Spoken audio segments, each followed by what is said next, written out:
3.5 miles from the nearest paved road stood the compound of the Southwestern Free Militia.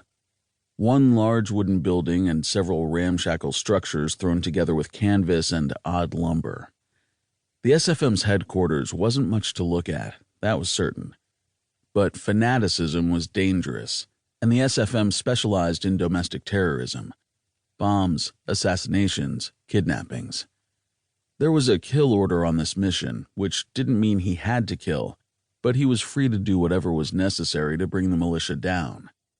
That could have been accomplished with an airstrike, though, and would have been if it were his primary goal. But after the fall of communism, post-Soviet Russia was having a fire sale on technology and weaponry. The SFM had come into possession of a very dangerous biochemical weapon, coded S-111. The bosses didn't want the germ destroyed.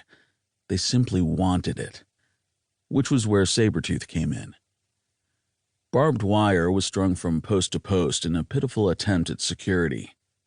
Sabretooth quietly sneered as his claws sliced roughly through the wire. It sprang back and away, and he was in. Despite their distance from the rest of the world, the SFM apparently maintained a high level of paranoia. The two armed men strolling the compound bore automatic rifles and alert, darting eyes.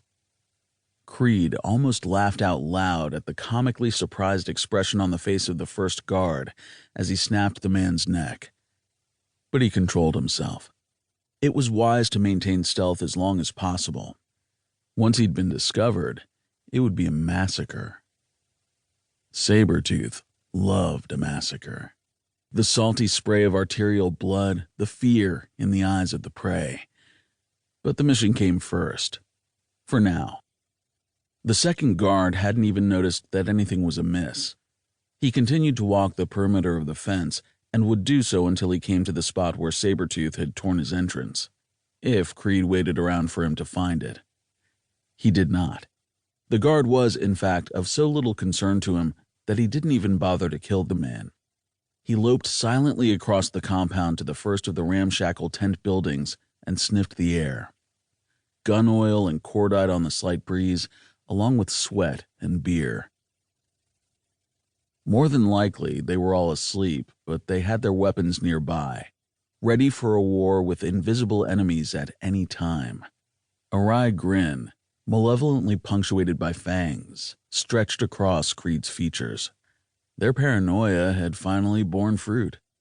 The invisible enemy had arrived. Sabretooth continued past the flimsy structures toward the main building. Even that, despite its wooden frame, was shabby at best. "I'll huff, and I'll puff, and I'll blow your house in," he thought. Victor Creed had always rooted for the wolf, even as a child. The wind shifted and he caught a scent behind him. He heard a cough and the sound of a zipper sliding down. One of the terrorists emerged from the tent to relieve himself. Creed spun and spotted the man, just behind him. All the militiaman had to do was look up and the alarm would be sounded. Sabretooth sprinted at him, his speed extraordinary. Too soon the man glanced idly up and his eyes widened in terror. Creed swung a hand, claws extended, to tear out the man's throat, but he was too late to stop the scream. Even as the terrorist's corpse hit the ground, the cries of alarm rose up from within the tents. Lanterns came on. Guns clattered as their magazines were checked. The guard at the gate came running up behind him, spotted him, but held his fire for fear of shooting into the tents. He considered simply killing the guard and taking his weapon, but for Sabretooth, the days of bullets and blades had long since passed. A kill wasn't even worth counting if he didn't do it with his own hands or teeth. "Intruder!" the guard screamed. "Kill him!" Sabretooth sneered at the armed fool. Obviously, Arizona was one place where his reputation did not precede him. The first of the terrorists his presence had awoken exited through the open canvas flap that served as a door for the flimsy structure, automatic rifle in hand. Creed had disarmed him and torn open his chest in a heartbeat. He spun the man around and ran him back into the shelter. Bullets punched into the injured man almost immediately, and his feet stopped propelling him along.